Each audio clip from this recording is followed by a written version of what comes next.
Tidjane Thiam, bonsoir. Bonsoir et bienvenue à toutes et à tous sur 20h25, qui est un rendez-vous que j'ai souhaité prendre avec l'opinion ivoirienne pour communiquer directement et donner mon avis sur des questions d'actualité. Merci. Alors, actualité, je pense qu'actuellement, c'est la RLE, ou révision de la liste électorale. Quels sont ces enjeux? L'enjeu, c'est vraiment l'avenir du pays. Je pense que tout le monde sait qu'il y a une élection dans notre pays en octobre 2025 et je dis qu'elle sera déterminante pour la direction que doit prendre notre pays.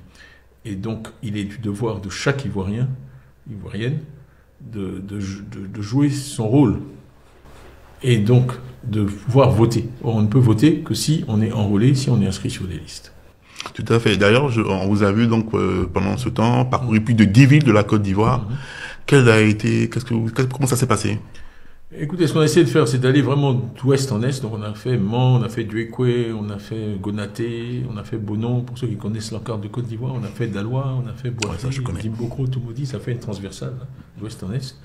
Ensuite, on a fait Abidjan, on a fait 6 des 10 communes, on a fait Atékoubé, on a fait Abobo, on a fait Adjamé, on a fait Opougon, on a fait Cocody, on a fait Bergerville, et puis ensuite au Diéné, pour finir. Parce que je tenais à aller au nord, c'est un engagement que j'avais pris en décembre 2023. J'avais partout, et ça c'est quand même significatif. Quand vous faites une telle sélection de villes à travers la Côte d'Ivoire et que vous constatez quelque chose, c'est que c'est une chose qui est réelle, qui est assez profonde. Ce qu'on a constaté partout, c'est une prise de conscience de l'enjeu, je pense supérieure à toutes les révisions antérieures, et une mobilisation croissante. C'est ce qu'on a observé. Première semaine, deuxième semaine, la quatrième semaine a été très forte. Je crois qu'on a fait pendant la quatrième semaine autant que pendant les 3 semaines précédentes. Okay. Ce qui indique vraiment une dynamique très puissante.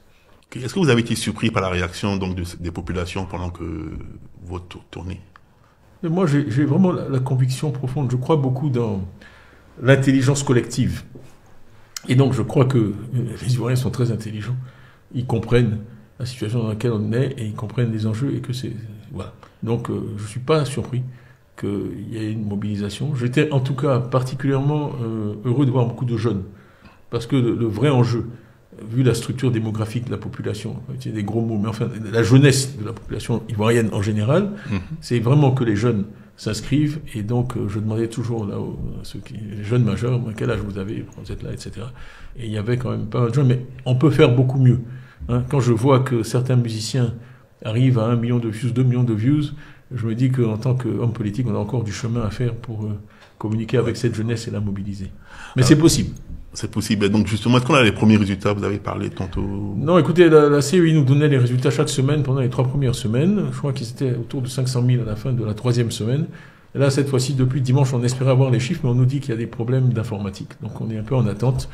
Alors il y a des informations qui circulent. Nous, on nous a dit 1 million 92 000.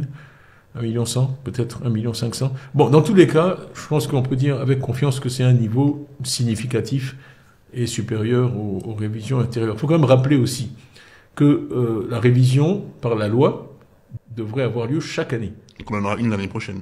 On en a eu une en 2022, on en a eu une en 2024, on n'en a pas eu en 2021, on n'en a pas eu en 2023. Donc, ça milite pour une prolongation du délai. Parce que quand on n'a pas pu tenir ce type d'engagement, il y a un retard accumulé. Beaucoup de gens qui n'ont pas pu s'inscrire, et puis là, ça a été relativement soudain, les gens n'ont pas eu le temps de faire leur papier. On sait qu'il y a un engorgement au niveau de la production des certificats de nationalité.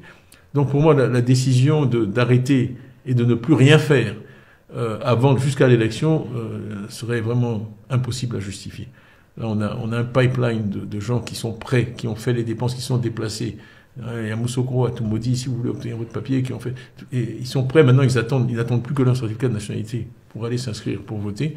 Je vois pas comment on pourrait, pour des raisons financières, leur dire non, vous pouvez pas voter, d'autant plus que la communauté internationale est très intéressée par cette élection, compte tenu de son impact, non seulement sur la Côte d'Ivoire, mais sur toute l'Afrique de l'Ouest, et que donc, moi, ce que j'entends, en tout cas, c'est qu'ils sont prêts à financer la prolongation de cet exercice ou un nouvel exercice. Ça rendrait plus crédible les élections. Absolument. Et je crois que c'est notre intérêt à tous de faire tout ce qui est en notre pouvoir pour que cette élection se passe bien. Vous savez, les gens qui en Côte d'Ivoire ont moins de 30 ans n'ont jamais connu d'élection vraiment apaisée. L'élection de 95, il y a eu le boycott actif. En 2000, on a vu ce qui s'est passé, un coup d'État. En 2005, il n'y a pas eu d'élection. 2010, ça a été encore, on a eu ensuite le conflit qui a fait des milliers de morts. À Dieu écho, j'ai encore rencontré des victimes de guerre. C'est absolument abominable. Bon, 2015, c'était difficile. 2020, on sait dans quelles conditions négatives l'élection s'est déroulée. Donc, j'aimerais qu'on puisse faire le cadeau aux jeunes Ivoiriens de découvrir ce que c'est qu'une élection apaisée et crédible. Ouais, je pense qu'aussi, et je pense que donc votre message est vraiment très clair et bien passé. Et je crois qu'il a été entendu. En tout cas, on a des indications encourageantes sur le fait que à ce stade, on soit au-dessus du million, mais qu'il y ait vraiment toutes ces personnes qui ont fait toutes les démarches, qui ont fait l'effort nécessaire, qui ont dépensé l'argent nécessaire pour être enrôlés. Pour moi, c'est prometteur pour la démocratie ivoirienne, et la démocratie est une étape incontournable sur le chemin du développement pour avoir des gouvernements qui sont à l'écoute des populations et qui sont tenus responsables par la population des résultats qu'ils produisent ou pas. On a environ combien d'enrôlés actuellement disons autour de 8 millions. 8 millions, ce qui est normal parmi les autres des autres pays. C'est pas beaucoup. Pour un pays où il y a 30 millions d'habitants, après on peut avoir un débat sur combien sont ivoiriens, etc. Mais dans tous les cas, pour vous donner une comparaison, le Ghana qui a 30 millions d'habitants a 17 millions sur la liste. Donc à 8 millions, on est loin du compte. Quand vous avez 35% de participation, comme aux élections du 2 septembre 2023, je ne veux pas ennuyer tout le monde avec des chiffres, mais ça fait en gros... Ah non, c'est important les chiffres. Ah non, c'est important. Ça veut dire que la majorité est à 1 million. Ça veut dire qu'avec 1 million, 1 million 100, 1 million 200 000 voix en Côte d'Ivoire, juste là, le nombre de gens qui sont enregistrés cette fois-ci, vous pouvez décider de l'avenir du pays, c'est pas possible. En tout cas. Merci Tidiane Thiam, merci de nous avoir eu aujourd'hui. Merci à vous. Pour cette première édition de 20h25. Il y en aura d'autres en fonction de l'actualité. Ok, on espère en tout cas.